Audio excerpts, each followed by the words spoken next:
আধুনিক যুগৰ আধুনিক খেতি তাকে যেন প্ৰমাণ কৰি অসমৰ কৃষকসকলেও আৰম্ভ কৰিছে ষ্ট্ৰবেৰীৰ দৰে অত্যাধুনিক খেতি। হয় বন্ধু বান্ধৱীসকল, আপোনালোকক স্বাগতম জনাইছোঁ কৃষক সহায় ইউটিউব চেনেললৈ।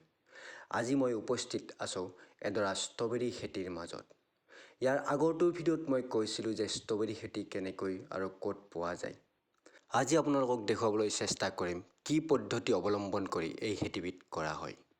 ইয়াৰ আগৰ ভিডিঅ'টোত কোৱাৰ দৰে পোনপ্ৰথমে মাটিডৰা অতি সুন্দৰকৈ চাহ কৰিব লাগে। চাহ প্ৰায় 6 ইঞ্চি হ'ব লাগে। চাহ কৰাৰ আগে এই মাটিডৰাত বৰাক চইল বা পচন সাৰ, গোবৰ সাৰ এইবিলাক মিহলি কৰি ল'ব লাগে। মাটিডৰা যিমান সুন্দৰকৈ চাহ হ'ব, খেতিৰ স্বাস্থ্যও সিমানেই সুন্দৰ হ'ব। সেয়েহে আপোনালোকলৈ অনুৰোধ, পোনপ্ৰথমে যেন মাটিডৰা অতি সুন্দৰকৈ চাহ কৰি লয়।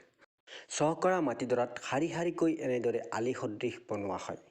এইবিলাকক কোৱা হয় ষ্ট্ৰবেৰীৰ বেড। প্ৰতিটো বেডৰ মাজে মাজে প্ৰায় 8 ইঞ্চিৰ পৰা 10 ইঞ্চি উচ্চতাৰ নালা বনোৱা হয়।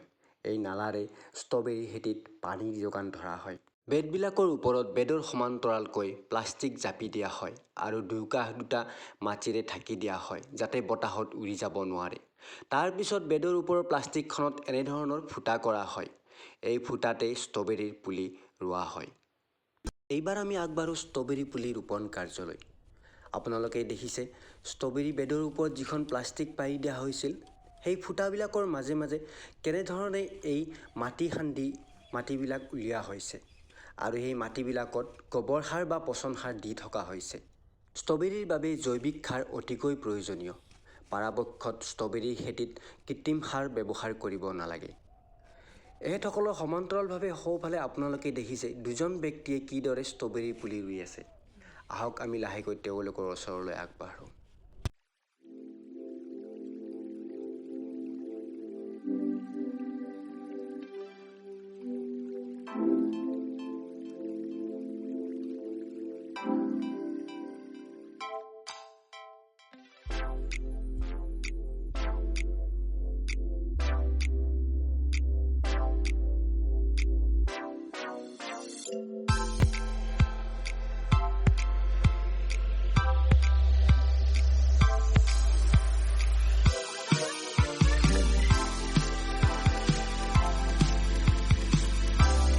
ষ্ট্ৰবেৰীৰ বেডবিলাকত প্লাষ্টিক দি এনেদৰে ফুটা কৰি পুলিটো ৰোৱাৰ কাৰণ এটাই হ'ল যে এই পাতবিলাক বিৰাটেই কোমল। যদি এই পাতবিলাক মাটিত লাগি থাকে তেতিয়াহ'লে পাতবিলাক পচি যায় আৰু ষ্ট্ৰবেৰীৰ যিটো ফল হয় সেই ফলটো একেবাৰে কোমল।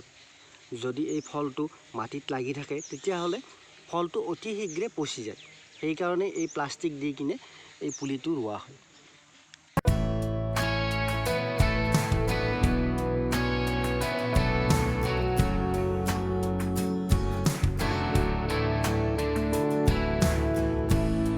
Letting loose, is that your head down?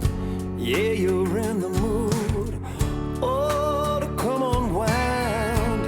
There's something in the air, something different about that smile you're wearing, girl. Yeah, what is it? When I think I know what's going on.